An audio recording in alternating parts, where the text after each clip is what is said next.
Meus irmãos, Lucas, capítulo 2, versículo de número 25. Havia em Jerusalém um homem cujo nome era Simeão. E este homem era justo e temente a Deus, esperando a consolação de Israel.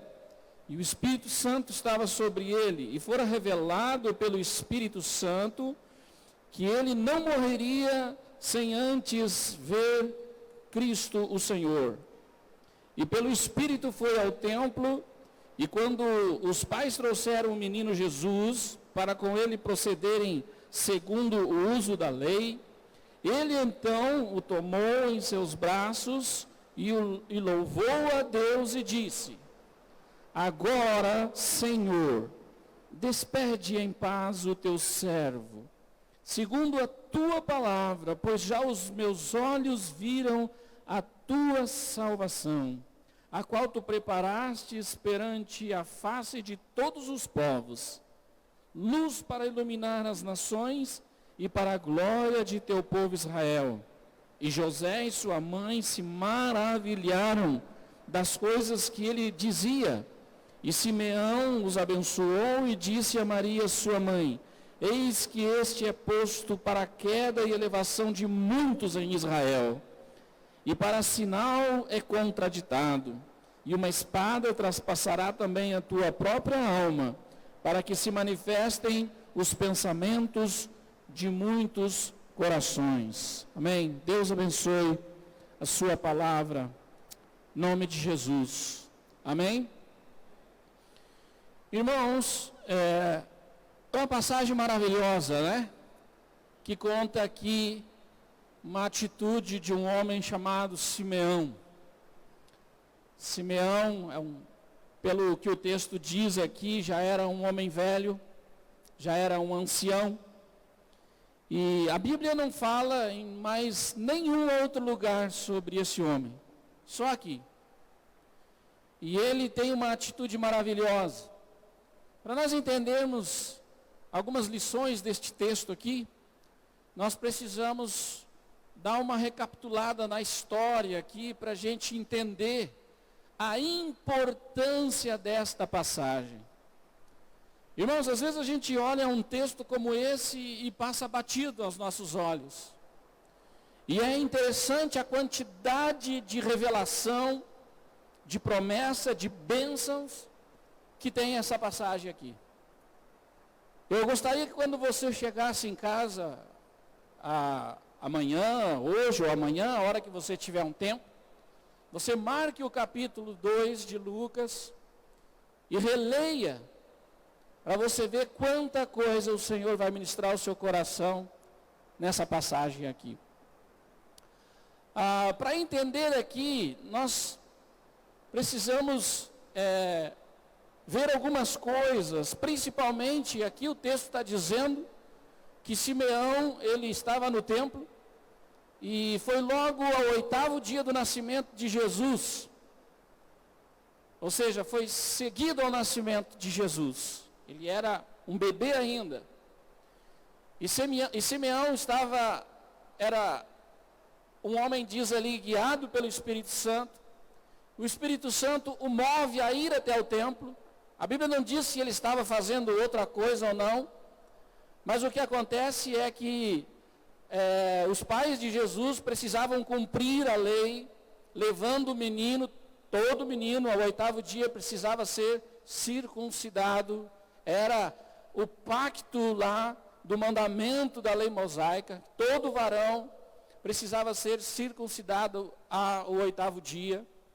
Precisava também ser pago um resgate pelo filho primogênito, também estava na lei isso aí. Tanto que aqui o texto diz, anteriormente, um pouco aqui, o texto diz que José e Maria, eles levaram apenas 2 pombinhos. Mas a verdade, a lei dizia que tinha que levar 50 ciclos de ouro, se não me engano, ou um cordeiro.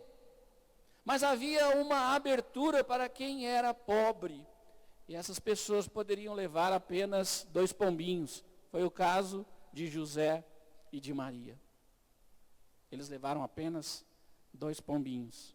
E também eles precisavam esperar os 40 dias que Maria precisava para ser purificada após a dar à luz. Bom, houve um recenseamento.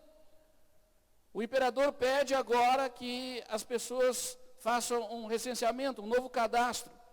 E era obrigatório, segundo o império, que cada um voltasse à sua tribo, à sua cidade natal. E José, ele volta para Belém. Vocês vejam, irmãos, que eu quero que vocês notem aqui, é como Deus tem cuidado de cumprir as suas profecias. Anterior ao nascimento de Jesus, eles não estavam em Belém. Mas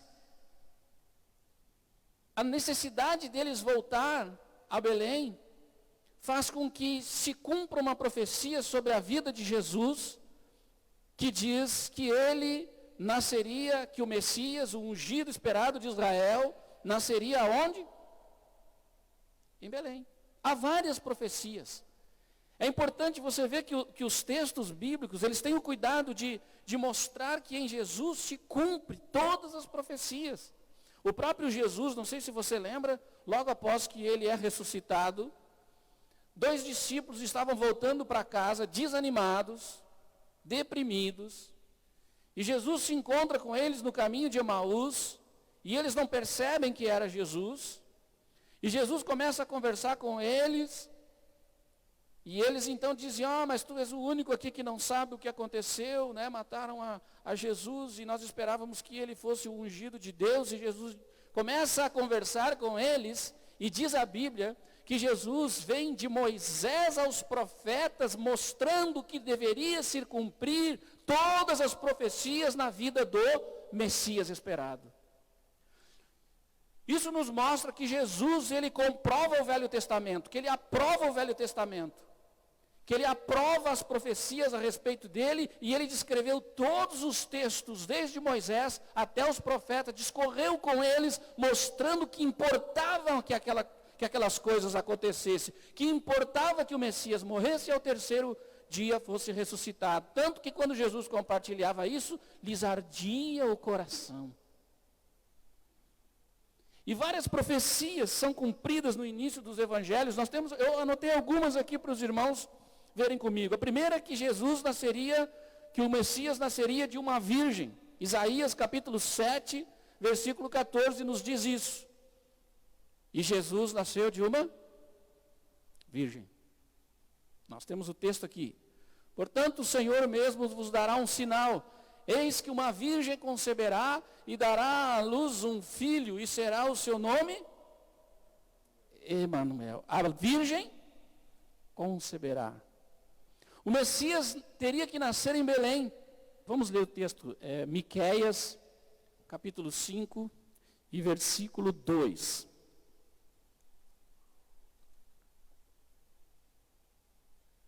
Mas tu, Belém Efrata, posto que pequena para estar entre os milhares de Judá, de ti é que me sairá aquele que há de reinar em Israel. Aleluia. Irmãos, deixa eu dizer uma coisa para vocês. Deus está no controle das nações. Olhem para mim. Nós vemos os acontecimentos desses dias, as coisas, e elas nos assustam e nos assombram. Nós torcemos que algumas coisas aconteçam segundo o nosso entendimento. Mas nós, como crentes, precisamos entender que a vontade de Deus está acima de todas as coisas. E que tudo aquilo que Deus propôs antes da fundação do mundo vai se cumprir. E Deus não é um Deus omisso, como o Deus dos deístas, que diz que Deus criou o mundo e o abandonou e o deixou à sua mercê. Que Deus não intervém no mundo, que o mundo foi abandonado. Mas erguem-se reis e impérios, surjam presidentes, caiam presidentes, venham pandemias, aconteçam catástrofes, nós precisamos crer que tudo está debaixo do controle de Deus. Quando o decreto foi editado, José, que era da tribo de Davi, nascido em Belém, teve que voltar a Belém e nasce o Salvador, cumprindo o texto que diz: de ti sairá o Salvador. Tudo está debaixo da providência de Deus. Amém, irmãos? Então José volta, e aí se cumpre mais uma profecia, e a outra dizia que o Messias seria da linhagem de Davi. 1 Crônicas, capítulo 17, versículo 8. Diz que ele teria que ser da linhagem de Davi. 17, 8.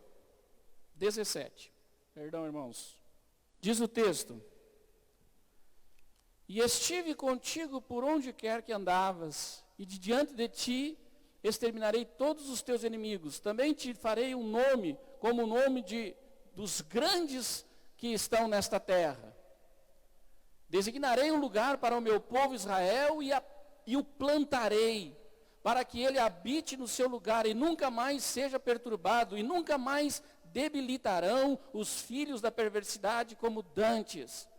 E como desde os dias que ordenei juízes sobre o povo de Israel, os subjugarei todos os inimigos, também declaro que o Senhor te edificará uma casa, quando forem cumpridos os teus dias para ires a teus pais, levantarei da tua descendência depois de ti um dos teus filhos e estabelecerei o seu reino. Esse me edificará uma casa e firmarei o seu trono para sempre.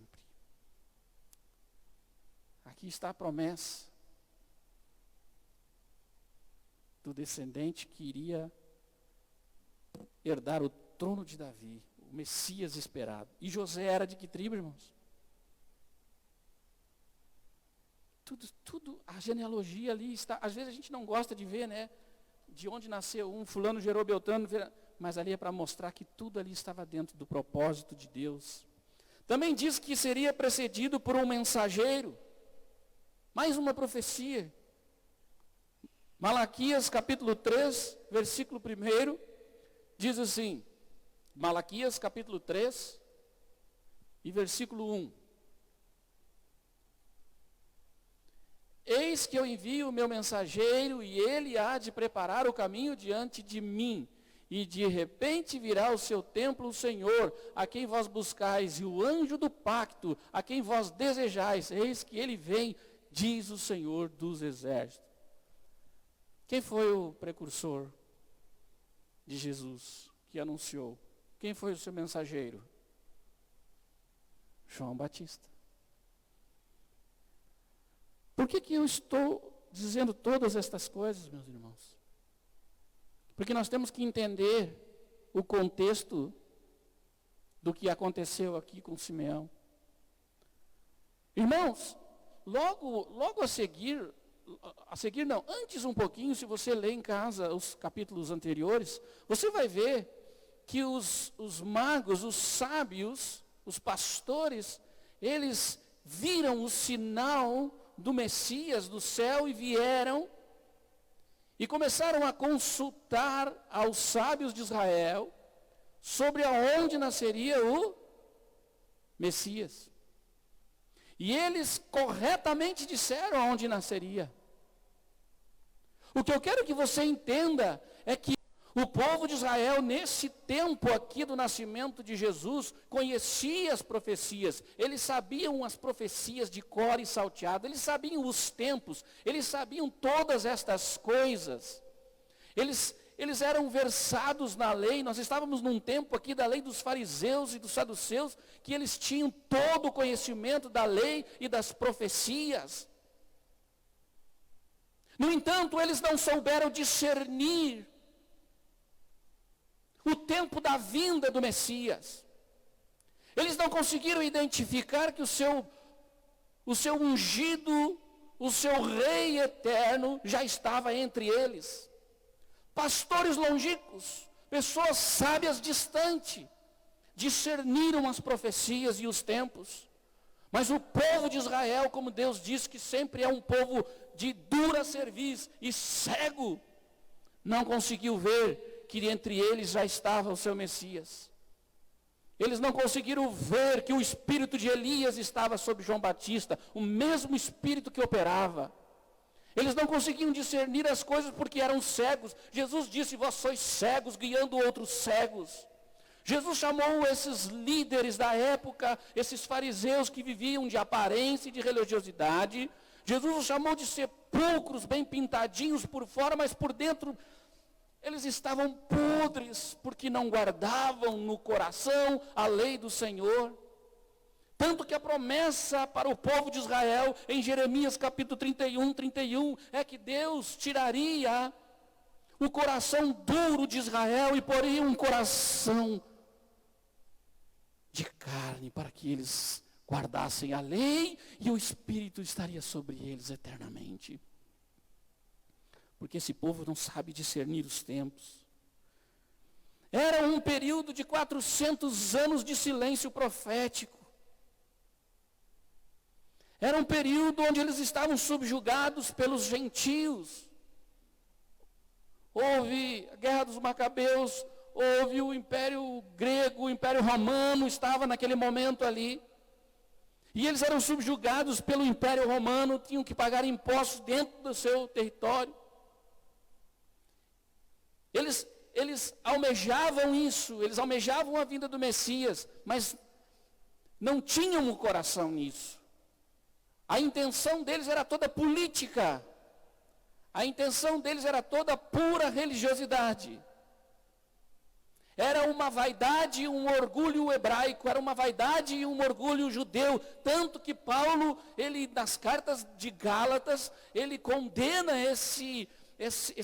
essa altivez judaica e diz: olha, não é mais assim.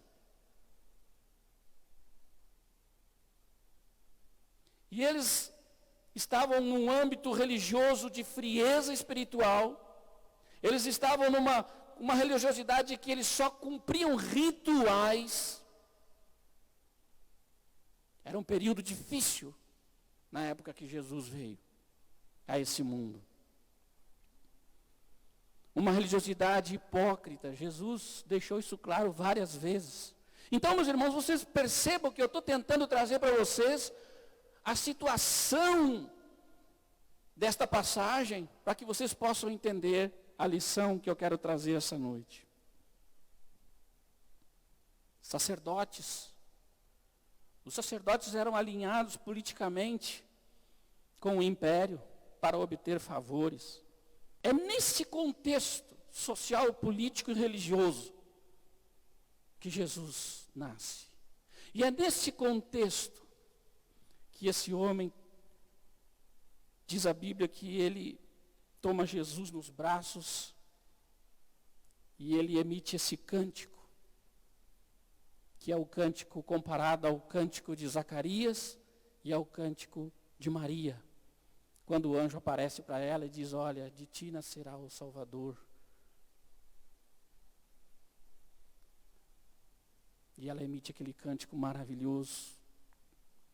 Quando Deus fala para Zacarias: olha, virei a ti dentro de pouco tempo e tu terás um filho e ele anunciará os caminhos do Senhor.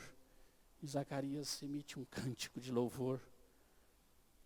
E aqui Deus tinha dado uma promessa a Simeão. Através do Espírito, nós não sabemos, mas diz que através do Espírito, esse homem tinha uma promessa de que ele não morreria sem os seus olhos ver o Messias. E possivelmente Simeão estava com seus afazeres, mas como Simeão era um homem guiado pelo Espírito, diz o texto aqui que ele era movido pelo Espírito. O Espírito move Simeão. Aquele mover do Espírito que diz: olha, sai, para o que tu estás fazendo e vá ao templo. Nesse mesmo momento, José e Maria chegam no templo.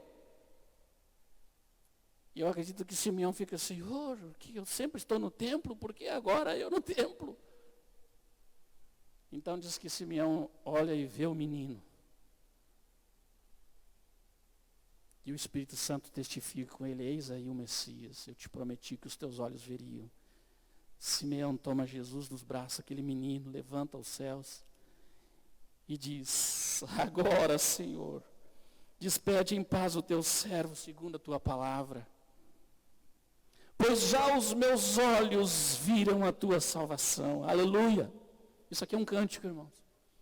É como se naquele momento o Espírito Santo tomasse Simeão e ele comece a adorar a Deus. E ele emite esse cântico que fica registrado aqui. Agora, tanto que o nome de Simeão é Deus ouviu. Deus ouviu. O significado do nome dele é Deus ouviu. E talvez essa era uma grande oração e pedido de Simeão: Senhor, que os meus olhos contemplem o Salvador. Mas aí vai me acompanhando para que você entenda aonde eu quero chegar. Irmãos, esse contexto aqui nos revela algumas coisas parecidas com o que nós estamos vivendo hoje. Religiosamente, nós estamos vivendo um evangelho muito aquém das expectativas que o Senhor quer da igreja. Eu quero frisar aqui que quando eu digo isso, eu não estou dizendo que tudo está errado, certo, irmãos? Ou que nada presta na igreja hoje. Não. Mas eu sei que vocês são inteligentes para entender e discernir o que é verdadeiro evangelho do que não é evangelho. E mais inteligentes vocês são para discernirem que nós estamos vivendo momentos de dificuldades políticas e econômicas, que nós estamos talvez vivendo aquilo que nós chamamos princípio das dores, momentos que Jesus alertou a igreja, e em muitos casos nós estamos vendo muitas pessoas, muitos irmãos, na mesma situação do povo quando Jesus estava para vir, sem entender, sem discernir, vivendo uma vida de aparência, indo ao templo, voltando do templo, sacrificando, pagando os seus votos, mas não entendendo os acontecimentos, nem discernindo o evangelho por trás de tudo isso. Estamos vivendo momentos de líderes corruptos, pastores que amam mais o dinheiro do que a palavra. Tem muita gente boa por aí, graças a Deus. Mas tem muita gente que não presta, falando de piedade, como disse Paulo, mas negando a sua eficácia na sua própria vida.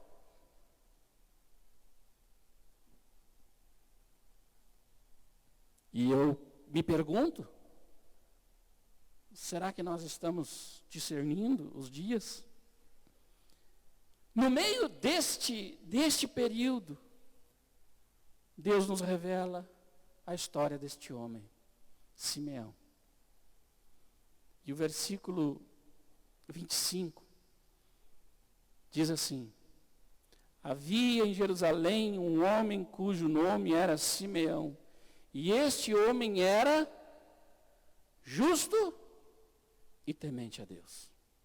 E cada dia mais precisamos de pessoas como Simeão, que temem a Deus e que andam em justiça. O termo temente a Deus, o termo justo, aliás, ele nos traz a ideia de uma retidão que ela vem de dentro do coração. O termo justo, ele não significa só uma observação dos ritos, não é só eu comparo a minha vida com algo por fora, mas o que eu sou por fora é produto e resultado do que eu sou por dentro. Me entende, irmãos? Não é que eu por fora apareço uma coisa, eu oro, levanto os braços, choro, mas por dentro eu estou cheio de contradições. Estamos falando de uma palavra que nos está dizendo que Simeão era um homem que tinha cuidado para que o seu comportamento espelhasse um exemplo de vida que glorificasse a Deus. Vou repetir. Ele era tão piedoso e temente a Deus que tinha o cuidado de que o seu comportamento fosse um comportamento exemplar. E o melhor de tudo, provinha de dentro do coração. É esse tipo de justiça que Deus disse aos discípulos: olha, se a vossa justiça não exceder a dos fariseus, sem chance. Me entendem, irmãos? Então, o que Simeão está nos deixando como exemplo é que nós devemos, de momentos, irmãos, difíceis como estamos vivendo hoje, onde as pessoas não temem a Deus, onde as práticas, elas são contraditórias ao que a sua linguagem fala, as pessoas dizem uma coisa, mas falam outra. As pessoas prometem, mas não cumprem, as pessoas não são verdadeiras. Estamos vivendo dias de pessoas, como a Bíblia diz, que nos últimos dias os homens seriam o quê? Egoístas, entregues ao seu próprio coração. Homens que amariam mais o dinheiro do que a vida, matariam pais, homens sem nenhuma piedade. Nós estamos vivendo esses momentos assim. Basta você assistir a televisão. E você verá que o homem está chegando num ponto aonde está enchendo as taças da ira de Deus. Escute bem, você que está me ouvindo em casa. Mas Simeão era um homem justo. Um homem reto de coração. É a mesma justiça de Zacarias. Dá uma voltinha aqui no versículo, capítulo 1, versículo 6, a mesma palavra. Diz assim: e eram ambos justos perante Deus, andando sem repreensão em todos os mandamentos e preceitos do Senhor. Amém, irmãos?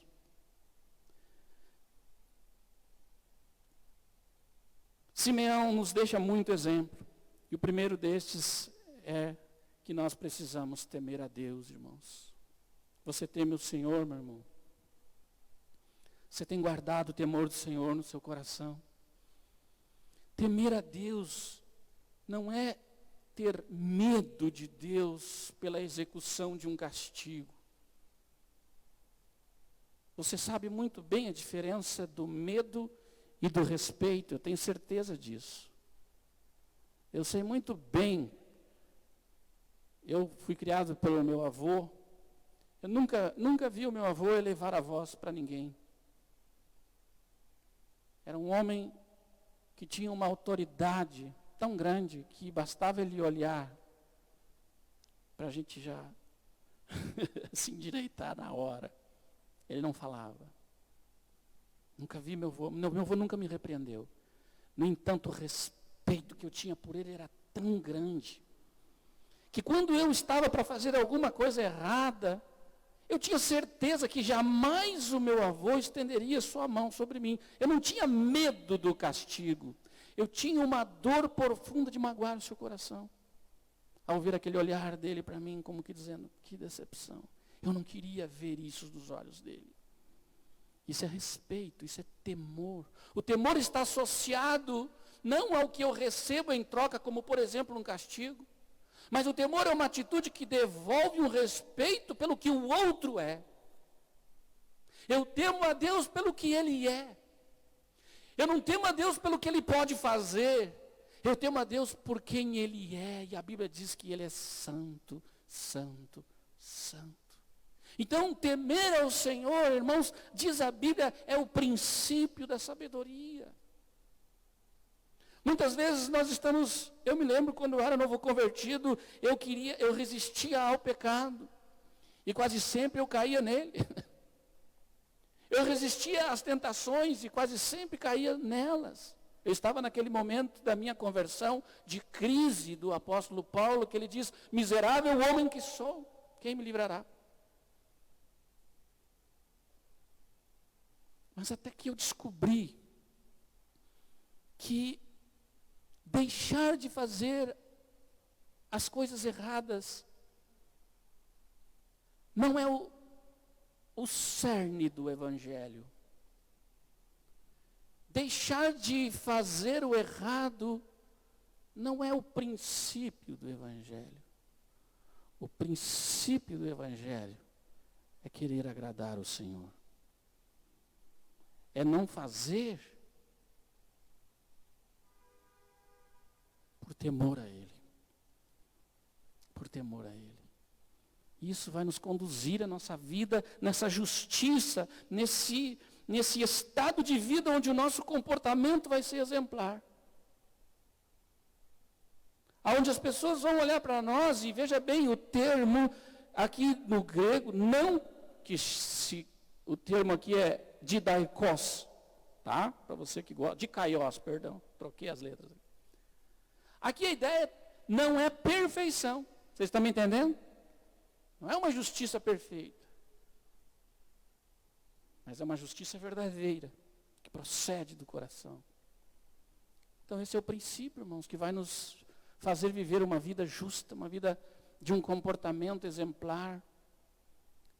Queridos, estamos precisando nesse mundo, nos nossos dias hoje, de pessoas como Simeão. Pessoas que o mundo lá fora vai olhar e vai dizer, puxa, aí há um homem justo, aí há alguém em quem eu posso confiar. Mas hoje, eu trabalhei em um lugar onde as pessoas sabiam que eu era crente. Mas não tinham temor de me dizer assim, não vou contratar esse fulano aí porque é crente. Crente eu não quero de jeito nenhum. Já pensou, meus irmãos? Que vergonha. Nós não podemos envergonhar o nome de Deus, irmãos. Deus conta comigo e conta com você, para que cultivemos dentro do nosso coração o temor que vai nos levar a viver uma vida de sabedoria, uma vida que glorifica o seu nome. Amém? A segunda lição que nós vemos da vida de Simeão, dentro deste contexto terrível, está ainda no versículo 25, que diz, era justo temente a Deus, esperando a consolação de Israel. Irmãos, a Bíblia fala, olha para mim, a Bíblia fala do remanescente de Israel. O remanescente de Israel é aqueles israelitas que mesmo quando Israel estava na lama, sempre havia aquele grupo que se conservava no temor do Senhor, como Simeão. Simeão era um destes homens. Zacarias, o sacerdote, era um desses homens. José, Maria, eram pessoas que aguardavam a consolação do Senhor, a vinda do Messias, porque a consolação de Deus está se referindo à vinda do Messias, do ungido, daquelas promessas todas que nós vimos. Então, quando diz o texto aqui que ele aguardava, ele esperava a consolação de Israel, tem a ver com aquele texto que nós falamos da outra vez aqui, onde há uma expectativa da vinda do Messias. Ele vivia com expectativa. Ana, no versículo 36, tem a experiência de Ana, a profetisa, logo aqui abaixo. Ana também, uma viúva, todos os dias vigiando no templo e orando, também aguardava o Messias, tanto que ela se chega na mesma hora, e são pessoas assim, com discernimento, com temor, que andam na presença de Deus, que discernem o Espírito de Deus, irmãos. E Ana começa a glorificar a Deus também e dar testemunho a todos que aguardavam o Messias, dizendo, chegou o Messias. Mas o povo de Israel não viu, os religiosos não viram, os religiosos não discerniram, porque eram cegos, não temiam a Deus e não eram guiados pelo Espírito de Deus. Oh, irmãos, se você entendeu o que o Espírito Santo está querendo dizer nessa noite, é que nós precisamos ser uma igreja do temor do Senhor, amém? Uma igreja que se preocupa com a glória de Deus. Nós precisamos ser pessoas que queiram que o seu nome seja engrandecido, que não temos as nossas vidas por valorosa. Queremos ser pessoas que vamos continuar aguardando a expectativa da vinda do Messias, como se ele viesse amanhã. Não viver a nossa vida dissolutamente, de qualquer jeito, pensando nas nossas coisas. Irmãos, a igreja hoje está vivendo como se Jesus não tivesse prometido que voltaria. Eu ouso dizer que poucas são as pessoas hoje que creem na vinda de Jesus. Mas assim como Simeão não perdeu a esperança, vivia em expectativa, Deus quer que nós vivamos hoje assim, com a expectativa de que o Senhor pode voltar essa noite. Tu crês assim? Irmãos, viver essa expectativa do cumprimento da promessa mudará o foco e as prioridades da nossa vida. Porque quando eu vivo com a expectativa, com a confiança no cumprimento da promessa de que Jesus vai voltar, as prioridades da minha vida serão alteradas. Tanto é verdade que Jesus disse, olha, acautelai-vos, porque o dia será como nos tempos de Noé, davam-se em casamento, compravam, vendiam. Ou seja, o que Jesus está dizendo? Jesus usa um exemplo para que a gente... Irmãos, nós não precisamos ser muito inteligentes, nem de revelação para entender o que Jesus está dizendo, pois já está revelado. Jesus está dizendo com esse texto, com essa comparação, gente, mudem as prioridades a partir de hoje, vivam com expectativas eternas. Amém, irmãos? Mas hoje as pessoas estão o quê? Com expectativas só nessa terra. Comprar, vender, adquirir, segurança. E alguns ainda morrem de medo de morrer. Sabe por quê? Que muitos crentes têm medo de morrer. Porque eles não têm dentro de si a convicção e a firmeza da promessa. Simeão não tinha medo de morrer. Simeão diz o seguinte: Senhor, pode me levar, Senhor, já não há mais nada que eu queira nessa terra, porque os meus olhos viram a tua salvação. Estou pronto, Senhor, agora só me resta estar contigo. Então ele vivia com essa expectativa da consumação dos séculos. Lucas, capítulo 12, versículo 35 ao 37.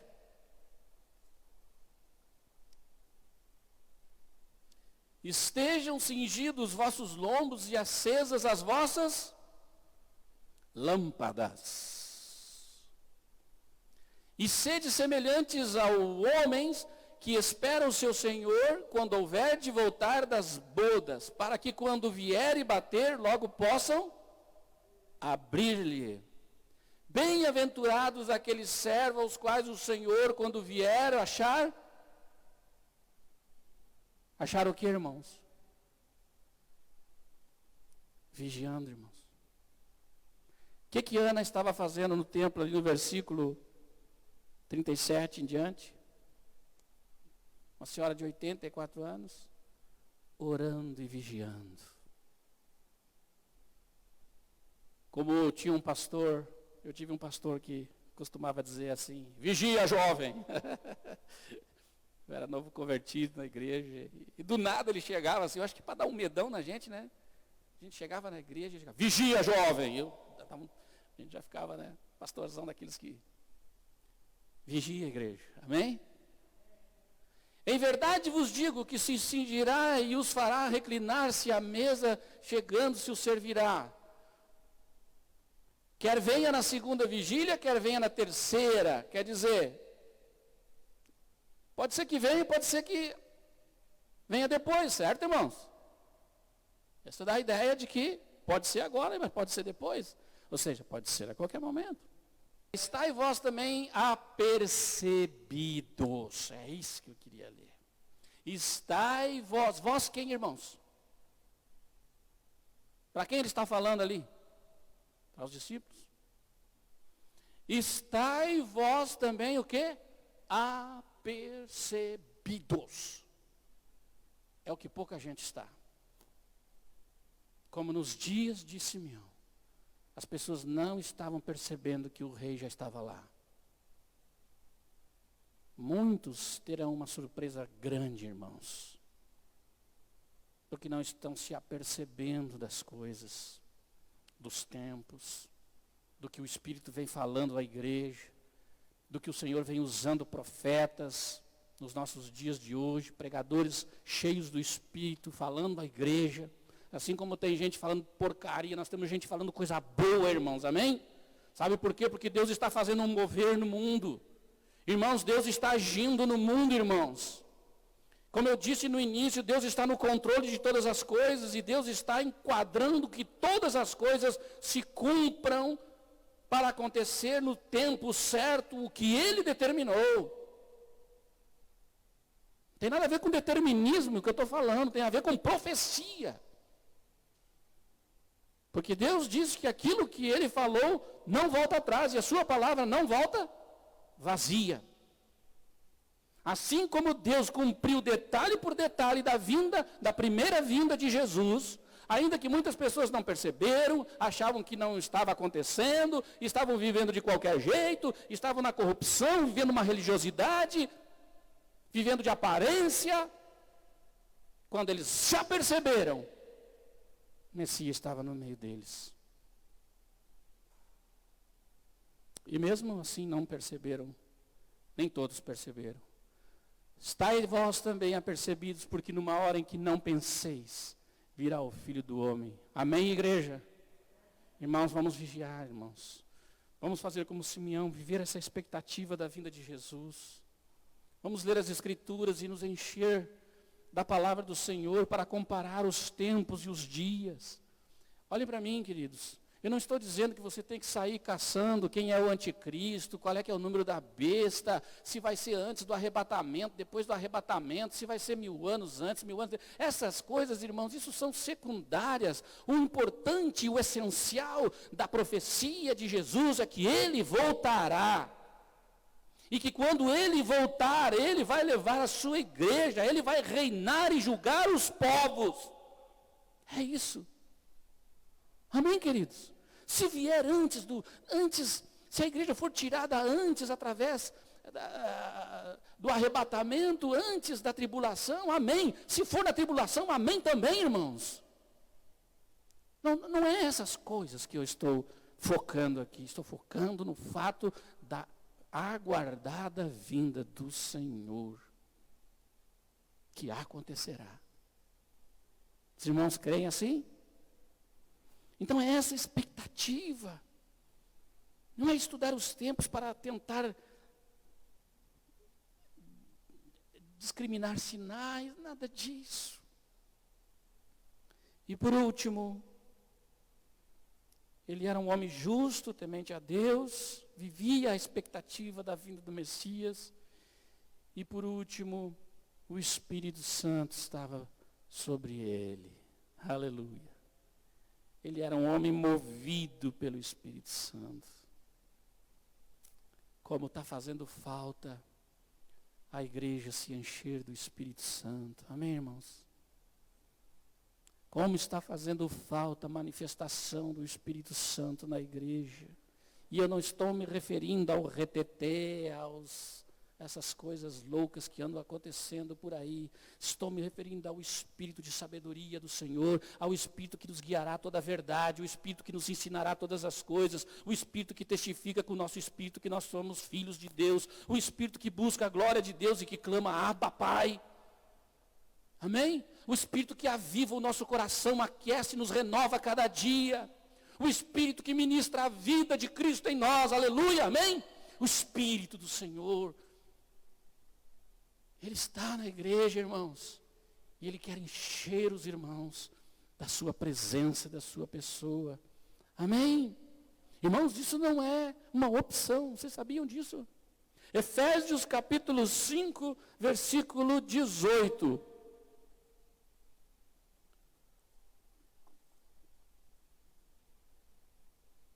E não vos embriagueis com vinho no qual há devassidão, mas enchei-vos do... vocês estão cansados de saber que é um imperativo. Nós devemos nos encher do Espírito. O Espírito está na igreja. O Espírito está sobre nós. O Espírito foi dado à igreja. Qual do pai que tenha um filho que vai pedir um pão e vai dar uma pedra? Peça o Espírito Santo. Busque o Espírito Santo. Ore ao Espírito Santo. Glorifique o Espírito Santo. Não há problema. Ele é Deus. O Espírito Santo é a pessoa da Trindade que tem sido mais desconhecida pelos crentes.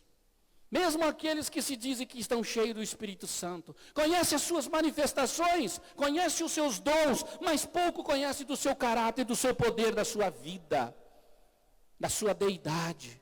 Nós precisamos conhecer o Espírito Santo, irmãos, ter experiências com o Espírito Santo, ser batizado pelo Espírito Santo, ser cheios do Espírito Santo, para que falemos entre nós, entre salmos e cânticos, para que temamos o Senhor, para que vivamos vida reta e uma série de outras coisas. Irmãos, quando nós estamos cheios do Espírito Santo, nós conseguimos vencer a carne. Quando nós estamos cheios do Espírito Santo, nós conseguimos ter entendimento da palavra, porque o Espírito nos guia. Deus quer encher a igreja do Espírito Santo. Amém? Os irmãos creem nisso, irmãos? Amém? Busque o Espírito Santo, querido. Uma das promessas que Deus deu lá em Joel é que nos últimos dias derramaria o Espírito Santo sobre a igreja Assembleia de Deus. Hã? Sobre a igreja pentecostal, Deus é amor? Só sobre as igrejas pentecostais? Por que as igrejas pentecostais são pentecostais, irmãos? Porque eles tiveram a experiência do Espírito Santo. Não cabe aqui nos julgar como eles andam. Mas eles creem no Espírito Santo. E lá em Atos, diz que o Espírito, que Pedro se refere à profecia de Joel, dizendo: isso é para vós e para tantos quantos vierem a crer. Os que creem é que são cheios do Espírito Santo. Os que buscam é que são cheios do Espírito Santo. Irmãos, Pedro, eu não tenho tempo aqui e nem quero mudar a mensagem. Pedro e os apóstolos estavam no cenáculo esperando o quê? O que Jesus disse para eles? Ficai em Jerusalém, até que do alto sejais revestidos de poder. E ser-me-eis minhas testemunhas. E eles estavam aonde? Quando veio a promessa do Espírito Santo? Orando. E Deus derrama sobre eles o Espírito Santo, meus irmãos. E Pedro confirma: isso é para vós e para quantos vierem a crer. Em meu nome, o quê? Que Jesus disse? Nós expulsaríamos os demônios, nós evangelizaríamos, nós testificaríamos, falaríamos em novas línguas, seríamos cheios dos dons. Quem faz isso na igreja é o Espírito Santo. A igreja nasce com a marca do Espírito Santo. Amém, irmãos? Uma igreja sem o Espírito Santo é uma igreja fraca, doentia, uma igreja morna, uma igreja sem vida. E lembre-se, eu estou falando da pessoa do Espírito Santo. Estou falando dos dons e aquela... Ainda que os dons vêm junto, né, irmãos? Então a promessa já veio. Você não precisa ficar esperando mais. Eu sei que tem alguns jovens aí que estão buscando o Espírito Santo, amém? Busque. Busque e creia. E o Senhor te encherá do Espírito Santo. João, capítulo 16, versículo... Eu li o capítulo de Efésios, né? João, capítulo 16 e 12.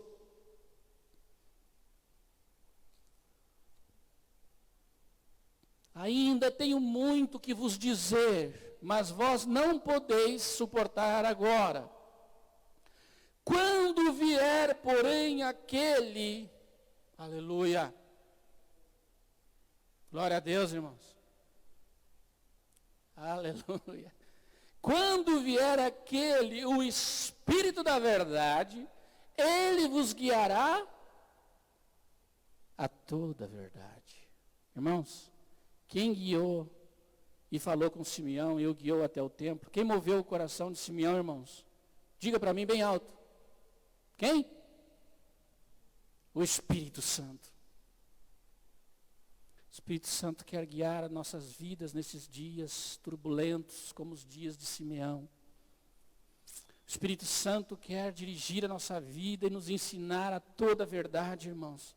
Sabe por quê? Porque o Espírito Santo não falará por si mesmo, mas dirá o que tiver ouvido e vos anunciará as coisas vindouras.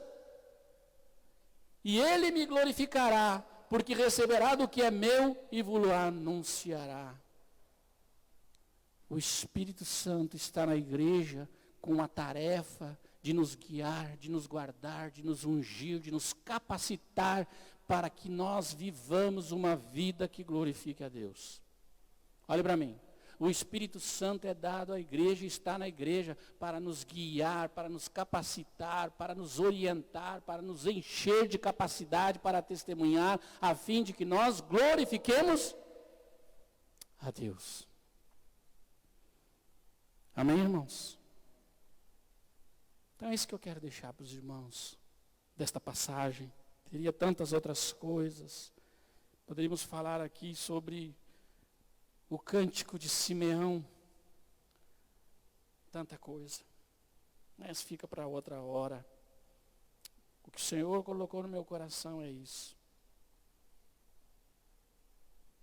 Ele era um homem justo, temente a Deus, esperando a consolação de Israel, a vinda do Messias, e o Espírito Santo estava sobre ele.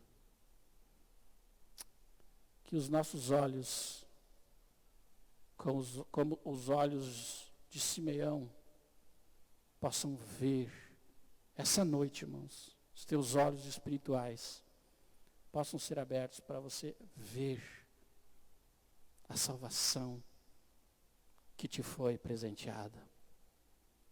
E você possa dar glórias a Deus. E que o teu coração se encha do temor, se encha da expectativa da vinda de Jesus. E se encha do Espírito Santo, para que você viva conforme a vontade do Senhor.